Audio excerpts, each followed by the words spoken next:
I'm getting married, but my boyfriend of 8 years still doesn't know.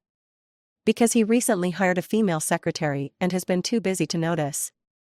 They hit it off instantly and got along great. To celebrate her birthday, he ordered a 10-layer cream cake. At the party, they smeared the cake everywhere, but he forgot that I'm severely allergic to cream. After being rushed to the hospital by ambulance and revived, when I opened my eyes, I had already agreed to the arranged marriage my family set up. My mom is incredibly efficient. When I returned from the hospital, I was about to scan my face to enter the house, and she sent me over 10 wedding plans to choose from. As my finger slid through the screen, my eyes paused on the last message. I've known all along that you and Ethan wouldn't last.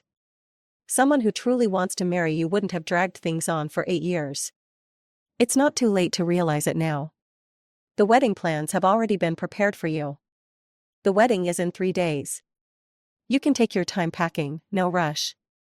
So, everything seemed so clear to an outsider. But I had been trapped in Ethan's empty promises, unable to pull myself out. You can choose whatever you like. I like all of these. Just make the wedding simple. Ethan appeared behind me at some point. Upon hearing the word wedding, he exclaimed. Wedding? What wedding? He was about to peek at the screen, but I quickly put my phone away. He tried to reach for it, but just then, his phone rang. The night was too quiet, and I could even hear the panic in the woman's voice. Ethan, I just went downstairs to buy something, and I think I'm being followed. What should I do? I'm so scared. I've walked around the neighborhood, but I can't shake him off. Ethan's face immediately turned serious, his eyes filled with concern. Emma, go to a well-lit area, the security office should be staffed. Go there and wait, I'll be there soon. He hung up the phone, and the wedding plans were completely forgotten. Without hesitation, he abandoned me again and rushed into the night. I remained unfazed, my expression indifferent throughout. After he left, I called my aunt to say goodbye. 10 years ago, when my parents moved away for work, they entrusted me to my aunt. Ethan and I lived next door to each other, and that's how we met. Later, my aunt got married and moved, selling the villa. Not wanting to interfere with her married life, I temporarily moved in with Ethan. I never imagined it would last 8 years. When my aunt heard I was getting married, she was surprised and exclaimed. Married? With Ethan? Well, it's about time after 8 years. I pursed my lips and denied her guess. No, it's an arranged marriage. I don't know the other person. My aunt fell silent for a moment, then slowly asked. Have you thought it through? I really think Ethan likes you, but I don't know why he's never wanted to marry. Should I talk to him? I smiled indifferently. No need, it wasn't really a relationship anyway. We never officially got together, just stayed in that ambiguous zone for 8 years. If I don't end it now, I'll be out of time. My aunt didn't expect that after 8 years of living together, we hadn't even confirmed a formal romantic relationship. She gave up on trying to convince me and said she supported my decision. Before turning in for the night, I started a 3-day countdown. The next day, I had my mom buy some local specialties as a thank you gift for my aunt's care over the years, as well as a way to say goodbye. In the evening, a delivery truck finally arrived. I directed the driver to drop the items off at my aunt's house, but unexpectedly ran into Ethan downstairs. Emma's fragile figure was right behind him, both of them holding bags of everyday items they had just bought from the supermarket. They looked like a couple moving in together. My aunt happened to come down to meet me, and when she saw them, she wanted to ask, but I interrupted her. The things my mom bought for you are here. Be sure to check the expiration dates, don't let anything go bad. I didn't even look at Ethan once, but this time, he took the initiative to explain. Don't misunderstand, the old neighborhood wasn't safe, so I found her a new place. I didn't expect my aunt to live here as well. Why did you buy so many things? While directing the driver to take the items upstairs, I casually responded. You don't need to tell me about your work. My mom bought them. I don't know when she'll come next, so she bought a lot. Seeing that I wasn't misunderstanding them, Ethan let out a sigh of relief. It's fine, the northern suburbs aren't far. Just let me know if you want to visit, no need to worry. He still didn't know about my decision to leave, and I wasn't planning to tell him. My aunt wanted to speak, but seeing how Ethan was carefully protecting Emma, her face darkened. The four of us stood in an awkward silence until Emma suddenly exclaimed she was tired. At the sound of her voice, Ethan immediately told the driver to stop unloading. He said he didn't have much to carry, so he'd use the elevator first. Looking at all the bags of daily necessities in his hands, I stepped aside to let him through. Ethan's eyes flashed with surprise as he hurried into the elevator. When the doors closed, I couldn't help but see my own past reflected in Emma. Back when my aunt had just moved, Ethan had done the same, running errands for me, taking care of everything, and even moving all my luggage into his place with a bright smile, saying he was preparing for the future lady of the house. My aunt sighed beside me. Aren't you going to ask him? You've known him so long, if you break up over a misunderstanding, it would be such a shame. I shook my head. No need, there's no misunderstanding between us. He never lets misunderstandings linger overnight. If he doesn't explain, that's the answer. In fact, Ethan and Emma didn't buy that much, it could have all been moved in one trip. But by the time I finished saying goodbye and delivering the things to my aunt, I still didn't see his figure downstairs. Out of politeness to an old friend, I took out my phone and texted him, asking when he'd be back. He replied almost instantly with a voice message. When I opened it, it was Emma's sweet voice. Ethan's helping me fix the wiring in the house. It's never been lived in, so there's a lot to fix. You should head back first, I don't want to waste your time. Just as I was about to close the phone and grab a cab, another message came in. Don't overthink it, Ethan's just helping me. He thinks it's so pitiful that I'm living alone in such a big city. Thinking about my parents, who had long been separated and far away, I swallowed the words in my throat and closed the chat. As I sat in the car staring out the window, Ethan's call came through. Why are you so harsh on Emma? She's my subordinate, what's wrong with helping her find a place to stay? The company hasn't provided housing yet, so I'm just helping out, isn't that what I should do? Amelia, when did you become like this? At the birthday party, you were cold, saying you weren't feeling well and had to leave. I didn't even have a chance to confront you about that, and now you're throwing a fit? Through the phone, I could hear Emma's muffled sobs. Her act in front of me was nothing like the innocent, naive girl Ethan described. I let out a deep breath, finally realizing her intentions. But I couldn't be bothered to explain myself. It's fine, my fault. I was just asking. You carry on, I'm already back, didn't wait for you. His unfinished accusation was stopped short by my indifferent reply. I hung up, and the car pulled up just as we arrived at the neighborhood entrance. As I got out, Ethan's company workgroup notifications started flooding my phone. I opened it to find 99 plus unread messages. At the top, there was a picture from Emma showing Ethan fixing the electrical wiring and plumbing. The messages below were full of envy and jealousy from his colleagues. I've never seen the boss like this. Didn't the cleaning lady say he has OCD? Doesn't seem like it. Wow, a man in a suit looks so handsome when he takes it off. The picture was posted by the future boss's wife. Wake up, working is your only way out. Before Ethan hired a secretary, I had been helping him for free, but later, he hired Emma to take over my work. However, I forgot to leave the group chat.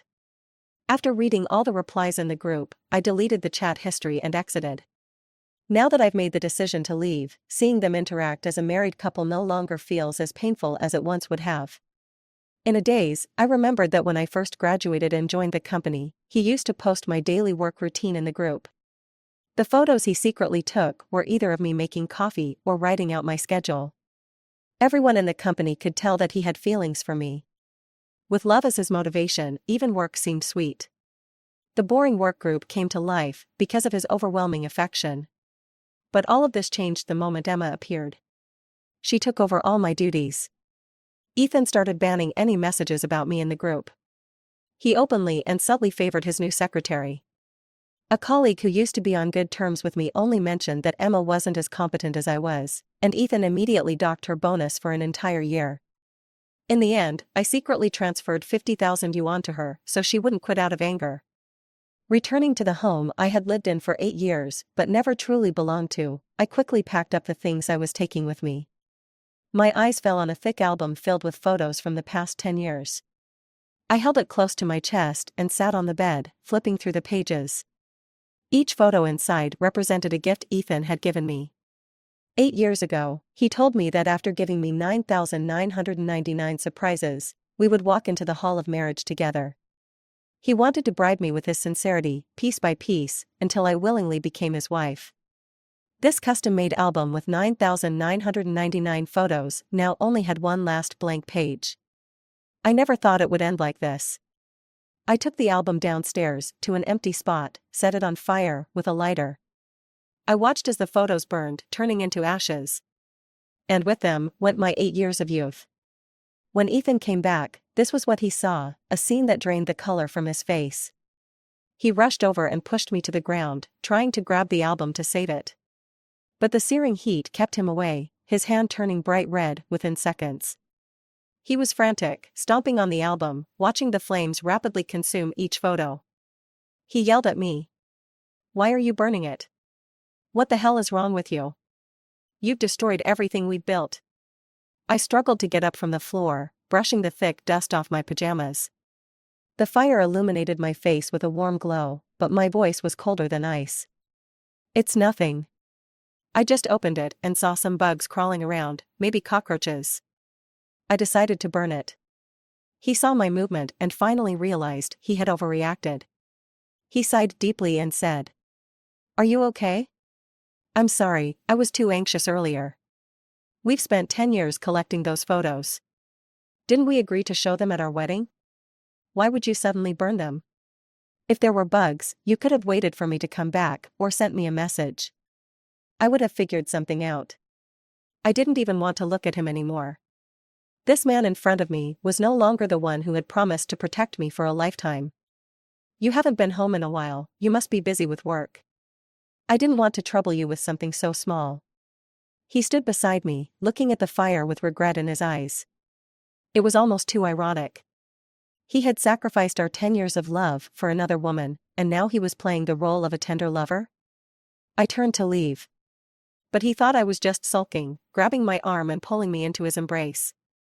The sickly sweet smell of his perfume made me sneeze repeatedly. He didn't let go, but his voice softened with concern. "Are you coming down with a cold?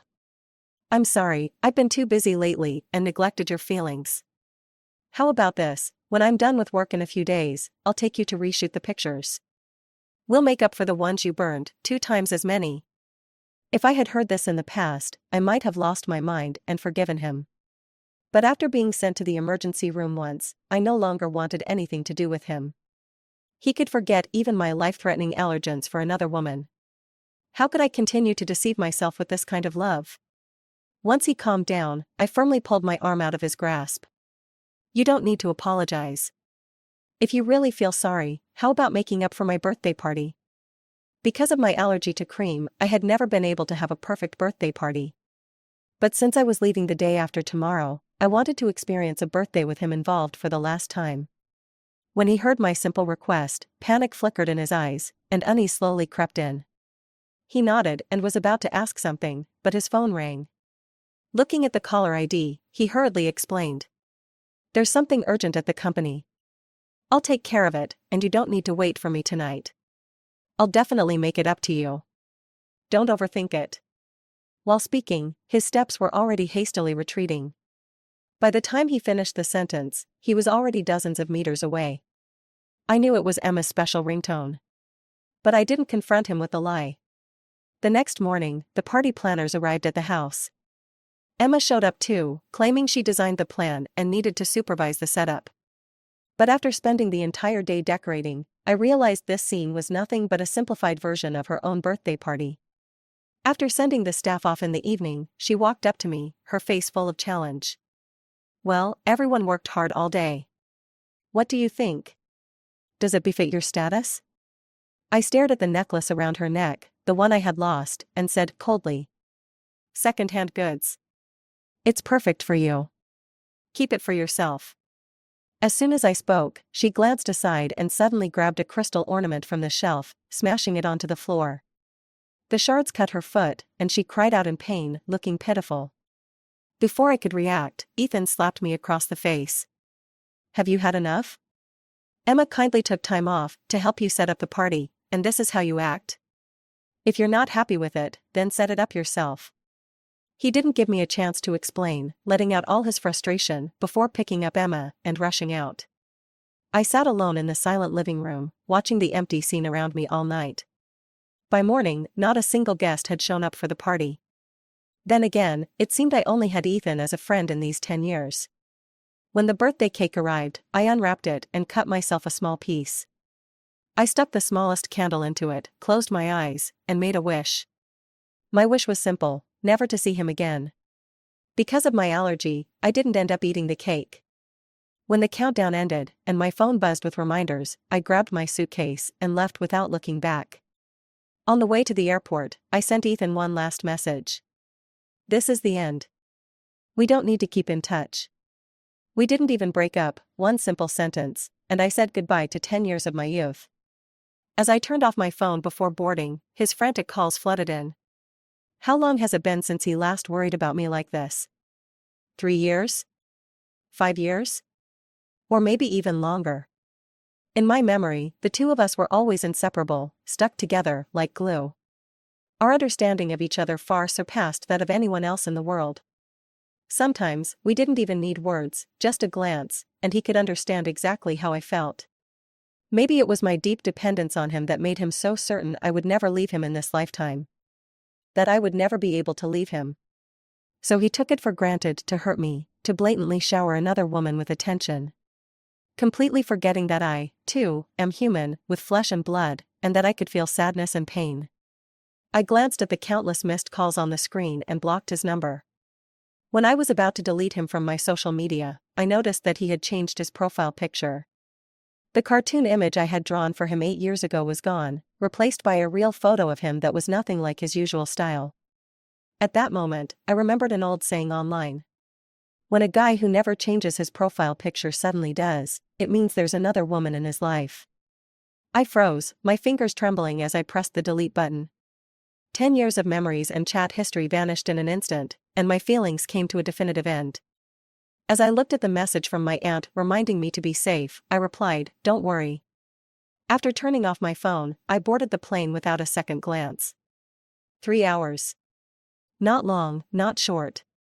Just enough for me to replay the past 10 years in my mind. When the plane landed, I wiped my face, which felt damp. I checked myself in the phone's reflection for any signs of crying, and after confirming I looked fine, I walked out of the airport. From a distance, I saw my parents waiting for me, arms full of gifts. My dad took my suitcase, and my mom placed a small crown on my head. With teary eyes, she said, "Our baby has grown so much. You're even more beautiful than in the photos. Finally, you're home. You can't leave us again." My dad looked at me with love, his every wrinkle filled with affection. "Don't worry, I've already picked out the perfect match for you. I'm sure you'll be happy. We live just a kilometer away. If you're ever unhappy, come home, and we'll take care of everything for you." I forced a smile, hugging my mom and resting my head on her shoulder. Over the 10 years we were apart, my parents had tried more than once to bring me back home. But I always rejected them with various excuses. I thought about returning during Chinese New Year, but Ethan said he wanted to take me to his family's place to celebrate. To experience their family atmosphere in advance. I happily thought he was committed to me, that he wanted to be with me forever. So, foolishly, I agreed. Every holiday reunion in these 10 years had been spent at his family's place. Now, facing my aging and weary parents, I couldn't help but feel an overwhelming sense of guilt. I nodded firmly. "Don't worry, I'm not a child anymore. I won't come running home just because I'm upset. Besides, when I get married, I'll be enjoying life. I trust Dad's judgment." Seeing that I didn't resist the marriage, my parents visibly relaxed. "Good, good. We were worried you and that boy, never mind, we won't talk about it. Has everything been taken care of with Ethan? If there's anything left, we'll let your aunt handle it. You can't be running around now that you're getting married." Mentioning Ethan, my pupils flickered slightly. "Yeah, it's all handled. Aunt asked me to send her regards to you. She said she'll join the wedding tonight after she finishes her work." After that, my parents led me to the car to go home. Just then, an unexpected ringtone sounded. I glanced at the caller ID. It was someone I didn't recognize, but the number was familiar.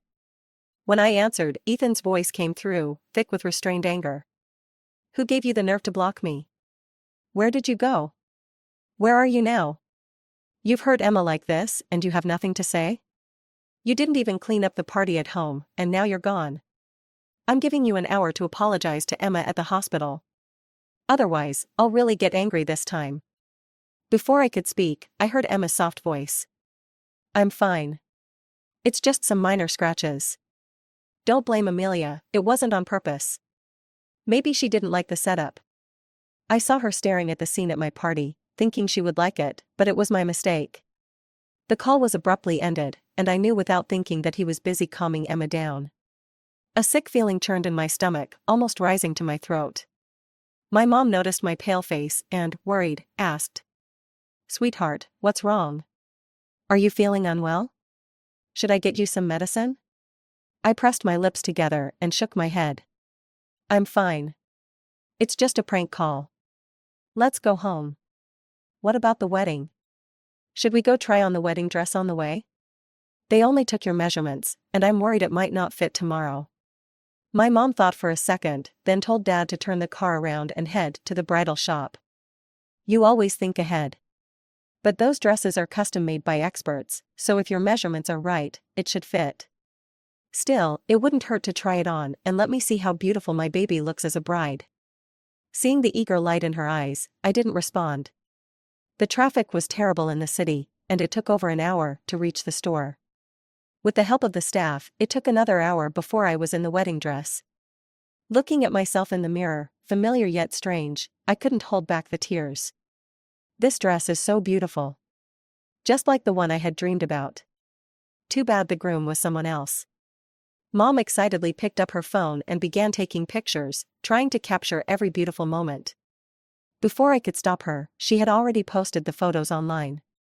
"Look at how beautiful you are. You look like a model. I'll send this to everyone and let them be jealous." I felt helpless, but couldn't refuse. She even set one of the pictures as her phone wallpaper, as her profile picture, and used it wherever she could. The maternal love that had built up over 10 years exploded at that moment, leaving me at a loss, unable to say no. After taking off the dress, Dad hesitated and said, "How about meeting Jaden? After all, the wedding is tomorrow, and you've never met him. It might be awkward." I hesitated for a moment but declined his suggestion. "No, it's fine. I trust Dad's judgment." Mom noticed my low mood and subtly signaled Dad to stop bringing it up. Once in the car, my aunt suddenly called. "Have you told Ethan you're back yet? Why does he seem so calm about it? He was just helping that bitch upstairs." I ran into him by the elevator, and I almost lunged at her to tear her face off. No wonder he hadn't contacted me all afternoon, he was busy taking Emma home. I lowered my gaze, hiding the emotions in my eyes. "I haven't. I just told him we broke up, but there was never a formal confession. He's just a friend. There was no need to tell him I'm getting married." Aunt sighed on the other end of the line. "All right. I don't understand young people these days. I booked a flight for early morning, so I should make it to the wedding." "Thanks, Aunt. Please be safe." After the call ended, Mom was fuming beside me. "All these years and he couldn't even give you a proper confession? And you wasted 10 years of your life for someone like that? I should have urged you to come back sooner. What a jerk. You always defended him, and I really thought you were happy. How dare he treat my daughter this way?" I gently patted her hand to calm her down. "I never lied to you. I was happy at the time. Before Emma appeared, everything was perfect. We were on the verge of happiness, and now, how did it all go so wrong?" I forced myself to hold back the soreness in my nose as I stared out the car window. The unfamiliar city allowed me to finally relax a little. It felt like, by returning here, everything in my life could start anew from this very moment. But as soon as I got home and finished washing up, Mom angrily threw her phone onto the sofa. "Who reported the photo I posted? What's wrong with me sharing my daughter's wedding pictures? Why are people so full of hostility online these days? Can't they stand to see others living well?" Dad adjusted his glasses, his brows furrowing. Reported? What's the reason? Was it successful? This doesn't make sense. I'll call the company's manager and ask about it. Suddenly, I remembered something and quickly stepped forward to stop Dad from making the call. I picked up Mom's phone from the sofa and glanced at it. Sure enough, it was Ethan's ID. The next moment, my phone started ringing. To avoid worrying my parents, I put on a blank face and went to my bedroom to answer the call. What were you doing at the bridal shop? Who told you to wear the wedding dress? Who were you with? By yourself? I told you to come home, didn't you hear me? I've been waiting for you at home for so long. Don't test my patience. I took a deep breath to calm myself. Ethan, do you think you're a king? I'm an adult, I make my own decisions. When I said we're over, it's you who didn't get it. What does it matter to you if I'm trying on wedding dresses? If you keep harassing me, don't blame me for calling the cops. And by the way, that was never my home. That's your home. Before he could respond, I hung up the phone. I blocked the new number he had been using. Lying in the bedroom that my parents had carefully prepared, I tossed and turned, unable to sleep. At 4 a.m., my aunt sent me a message. How did Ethan find my house? What did you tell him? He didn't look right today, kept asking where you were, and then knelt at my door, saying he wouldn't get up no matter what. I rubbed my tired eyes and replied. I've already explained everything. Maybe he's just losing it. He can't handle someone who used to chase him suddenly disappearing. His pride probably can't take it. You didn't tell him where I am, right? Am I that stupid? Of course not. I'm on my way to the airport now, looking forward to your wedding. But do weddings really start this early? Why are you awake already? I didn't reply further and turned off my phone. Tears couldn't help but fill my eyes, blurring my vision. With just an hour left before I had to get up, I finally drifted into a shallow sleep. But even in my dreams, I couldn't find peace. Ethan's voice echoed in my ears. You can't leave me, I won't allow it. Who told you to get married? You can only be with me. I know I was wrong before, but please give me another chance. Please forgive me. Tears soaked my cheeks, my whole body shaking as I cried. It wasn't until Mom called out to me that I snapped out of the nightmare. What happened? What did you dream about? Why are you crying like this? Are you not going to get married? If you don't want to get married, then don't. I'll go talk to them, don't force yourself. I quickly grabbed Mom's hand. No, I just had a nightmare. I'm fine. After a quick wash-up, I was about to start getting ready when my phone rang. It was Emma calling, with the last digits of her number. She was probably calling to gloat. She was the winner, and I was the deserter. I didn't answer and coldly pressed end. She sent several more messages in a row. I'm sorry, it's all my fault, please forgive me. It was all my mistake. Can you talk to Ethan and ask him not to fire me? I have elderly parents to support, I really can't lose this job. The rent for this apartment is all on me, and I can't afford it alone. I've drained all my savings, I can't keep going. I admit I had some feelings for Ethan before, but we never did anything. I swear on my life. He stopped answering my calls and deleted my contacts. I have no choice but to ask you for help. Company employees say Ethan listens to you more than anyone else. Mom walked in with breakfast, and when she saw me staring at my phone, she asked. What's wrong? Is something going on? I shook my head and didn't reply to Emma's messages. I didn't believe a word she said, and I didn't want to be involved with the past anymore. Once the wedding was over, I'd change my number. After all, I didn't have many friends, so changing it wouldn't affect me much, but would save me a lot of trouble. I had just taken a bite of breakfast when the doorbell rang. Mom mumbled as she went to answer the door, Who is it this early? Didn't Jaden just message saying he hasn't left yet? Soon, she came back holding a cup of coffee. Who ordered takeout? She took a closer look at the name on the note. Princess Amelia. Oh. It's yours, your coffee's here. Mom will put it here. You should drink less of this kind of thing. If you want, I can have Aunt make you fresh. Mom placed the coffee in front of me and left the room. My heart started racing, and my nails dug into my palms. I hadn't ordered any takeout today, and my name would never be written on my own order. Princess Amelia. That was a name Ethan used when he tried to cheer me up by ordering food. But it had been a long time since he used it. He knew I was home? How did he know my address? I didn't dare to think further. I picked up the coffee cup and took a closer look, and my suspicion was confirmed. The taste was exactly what I loved. Tears filled my eyes. The makeup artist was startled and quickly grabbed a tissue to wipe my tears. Don't cry, the base makeup will smudge. Mom rushed over when she heard, flustered as she tried to comfort me. Why are you crying? Don't want to get married? If you really don't want to, I'll tell them. Don't force yourself. I didn't want to worry my family, so I forced myself to control my emotions.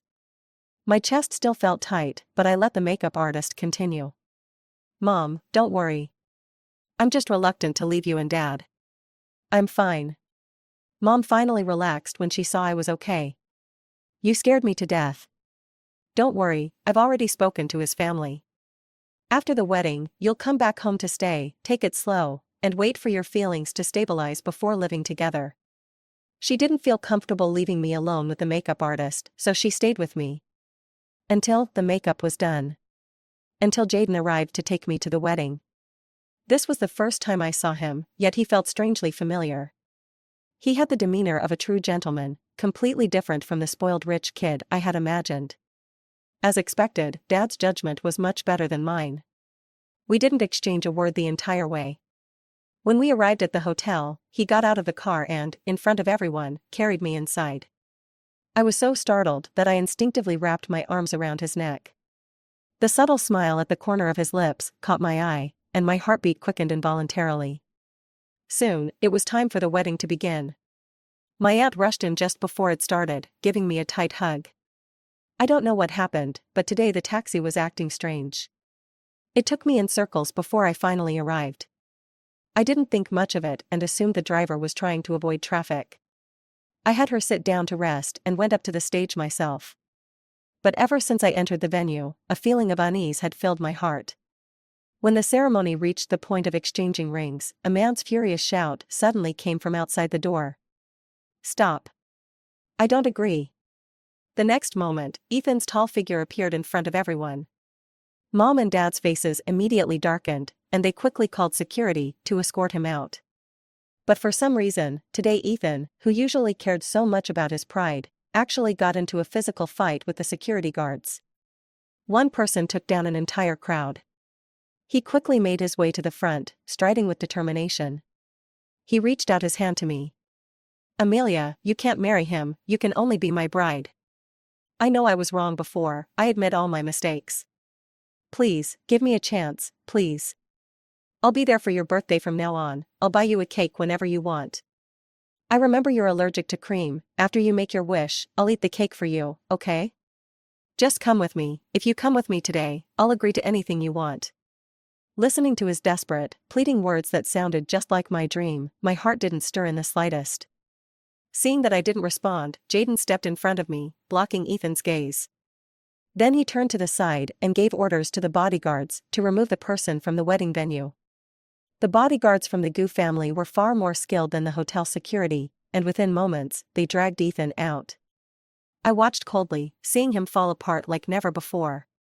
Once he was completely out of sight, I turned without hesitation and exchanged the rings.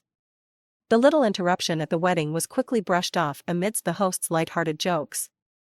When the ceremony ended and after the socializing with family and friends, Jaden finally reminded me to deal with Ethan.